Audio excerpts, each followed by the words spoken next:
First to politics, brand new Fox polls bringing more good news for so-called Washington outsiders. Donald Trump remains at the top of the Republican field, but Ben Carson, Carly Fiorina have made up some serious ground after that debate last week. Fiorina has now jumped to third from sixth place. Let's bring in Highline Strategies president and townhall.com columnist Gretchen Hamel. Gretchen, good morning. Great to have you. Good morning. Thanks for having me. So to what do you attribute Carly Fiorina's rise in the polls? Well, I think it was foreseeable. I mean, I talked about it earlier this spring that you would see her make a jump at some point this fall. She's smart. She has a great campaign, and she really had a standout debate performance. She was able to think on her feet. She was able to use those moments and rise to the occasion where others, basically shrunk in the background.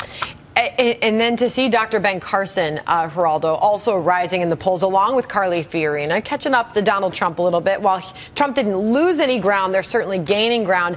And this coming despite his recent comments on Muslims in the presidency. Well, I have to start with Donald Trump because I think you're burying the lead, Sandra, with all due respect. I think the fact that he is resilient despite a tepid debate performance, and despite the fact that everybody in the world has been attacking him and everybody in the world predicting the demise of Donald Trump, the fact that he is still the leader, clearly in a commanding position, I think that's the lead. Carly Fiorina, you can hype that 9% as long as you want to. It's still, 1/3 of what Donald Trump is getting right now. Dr. Carson, he's a very, very nice man, a class act, but I don't see any zing there. But we're in the finance business, and we like to also emphasize direction, not necessarily an overall number, but the fact that Carly Fiorina is picking up steam and Trump is he was up like 1 percentage point in that latest poll. The direction I would submit that is noteworthy is everybody else. Everybody else is either stagnant or shrinking into the single digits. Marco Rubio stands out because he's perking a tiny bit, but he's still 1/3 of Trump. Gretchen, go ahead. Well, you could argue that Trump is stagnant as well. I mean, you haven't seen him grow his base at all. You haven't seen him grow his voter share at all. He's been pretty much within the margin of error for the past 4 to 6 weeks. He has to have a new message to be able to branch out, to speak to a different type of voter within the Republican base. And he's got to do that if he wants to see this growing momentum. Otherwise, he's going to stay stagnant for a while. But Geraldo, had Donald Trump had a standout debate performance, don't you think today we'd be talking about another surge in the polls? Oh, no doubt about it. And I think that he was ill prepared in the sense that by the third hour, he trained for a mile run, and he had a marathon, that 3-hour, 100-degree plus Reagan Library debate, and he seemed to wilt, and he took the blunt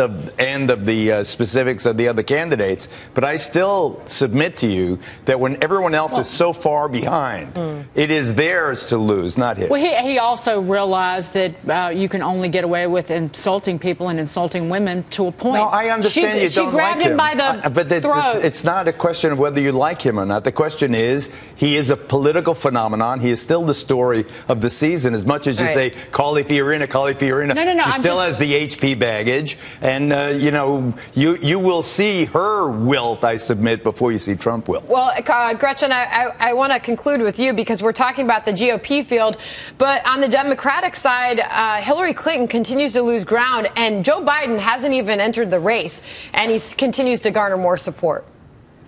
I think Biden has a lot of popularity behind him right now, but I think that you will see that popularity possibly fall the moment he enters that race. That's what always happens. Everyone is always excited about a candidate up until that point that they enter the race, and then the daggers start to fly. We saw that with Hillary earlier this year. Once she entered the race, that popularity, that favorability, that trust, all of those things started to fall. However, with Hillary and the email debacle, the Benghazi, having to testify before Congress, Biden has an opening. He just has to let Hillary go out there and basically go against herself. But Geraldo, to what you said, that Carly Fiorina, you referred to her tenure at HP as baggage. She was fired. She admitted that the first day that she declared her candidacy.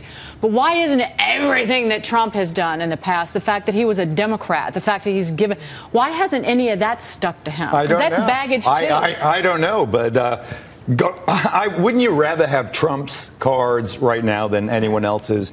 Look at Florida. He leads Bush and Rubio, and they're from Florida. You know why I say no? Because I love being an underdog. But you want to know why it doesn't stick to Trump?